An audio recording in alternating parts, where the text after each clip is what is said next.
What is up, my beautiful people? This is Kristen Peoples coming to you with bossofculture.org. I hope you're doing super fabulous today.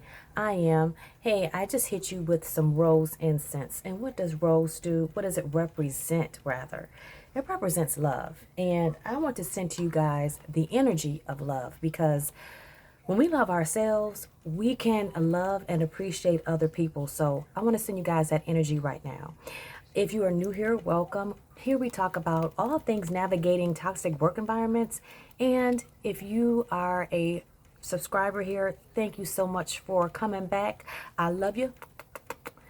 If it weren't for you, I wouldn't have half the content here to discuss because you guys asked me questions and I try to deliver, right?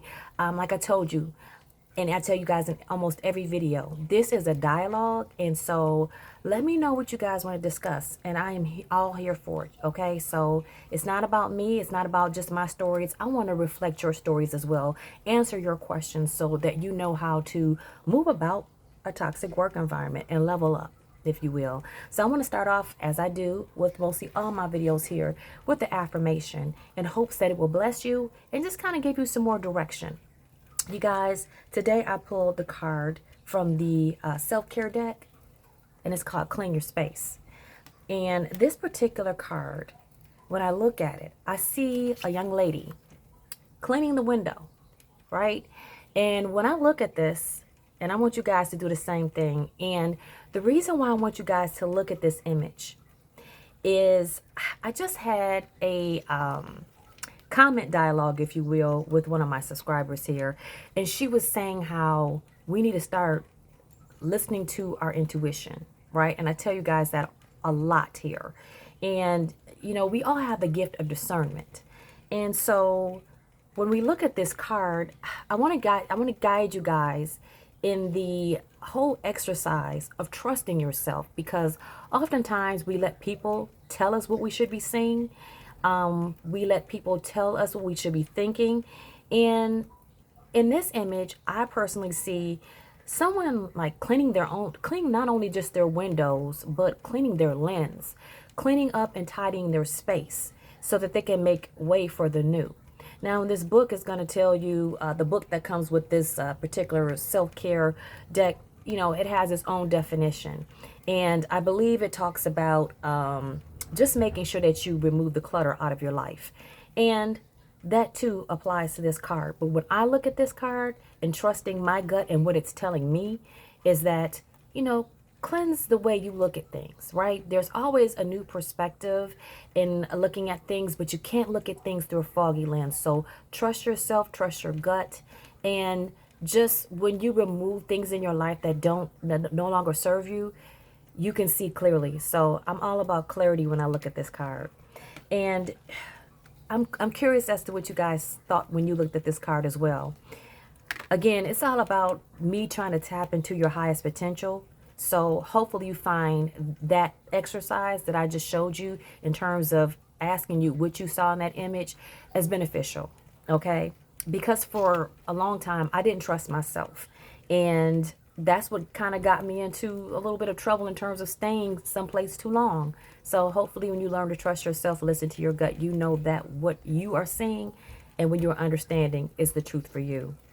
So the other card that I pulled, and this is from the your intuition and guidance from the Game of Life from the Florence Scovel Shen, which you guys, I absolutely love her books.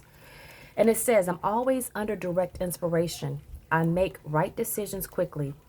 So many times, you guys, we second guess ourselves. Again, this goes back to trusting yourself. So if we could just learn to lean into ourselves and to that little voice inside when it's speaking to us to let us know what is right and what's wrong or what we need to be doing, guys, you'll never be led astray. I promise you. I promise you that.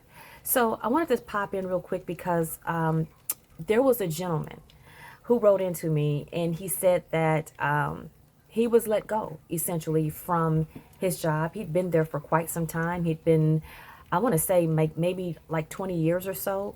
And so he had some seniority in the company and he had the knowledge and the wisdom that most companies would value.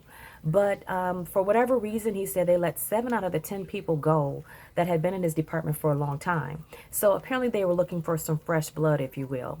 And I understand that to a point. But what I've learned is that people are often forced out of positions because of corporate greed, if you will. Now, he was placed on a PIP before they let him go. And I know all too well about that because I've seen people in my department ahead of me being placed on PIPs. And it wasn't until I was placed on a PIP till I was like, okay, I totally get this now. I understand the game. And usually when people are placed on a PIP, it's not because of their performance. Oh no. It's usually like the top performers that are put on PIPs. But the things that they have in common are just two things that normally places you in this position. Number one, you have some kind of change, right, in your life. So I once had a girlfriend who was pregnant, right? And when she returned to work, she was placed on a PIP. In fact, she wasn't there too long before they let her go. And in this case, with this gentleman, he advised that he, like I said, had some seniority there, had been there for quite some time. So in my mind, and I know this was true in terms of what I experienced, he cost the company too much money. So it's cheaper to bring in the fresh blood, right? They're fresh out of college. They don't know what their salary should be. Clearly, this guy is making a pretty good living, as well as his other 7 colleagues. And that was the reason why, because of money, right? So the other reason why is because you may be deemed a whistleblower. And whistleblower, I don't want people getting the wrong idea as to what a whistleblower is. A whistleblower is usually the people that's within the department. They see some toxicity, they see some wrongdoing, and so they got to let you go or get you out the door before you dare share the secrets of the department or the company. So I just want you guys to know that if you're placed on a PIP and you know good and darn well it wasn't for your performance, these are the reasons why. I'm pretty sure there's other reasons why, but these are the top reasons why you would be placed on a PIP or you'd be selected to go on a PIP. So I don't want you to beat up on yourself thinking that, hey, it's my performance. If it isn't, now some of you guys, you guys are watching my videos and you know good and darn well that you haven't been performing to your highest, okay? And here on this channel and in this tribe, you guys, we always aim to be at our highest, always aiming to be at our peak, always aiming to be our best. So, if you are placed on a PIP for your performance, well, then you probably should take heed and work on your performance. And I will tell you this too. If you were placed on a PIP, know that this is going to go on your record. So I don't know too many people that have survived one. You may survive one for some time after. I know I did, but trust me, they will look for a reason to get rid of you. So just know that this is something on your record, and a PIP is just a warning. If you make it through the first round, if you will, it's a warning. You do anything else after that, well, consider that warning already given to you. So I hope this information helps someone out there. And again, you guys, don't beat up on yourselves.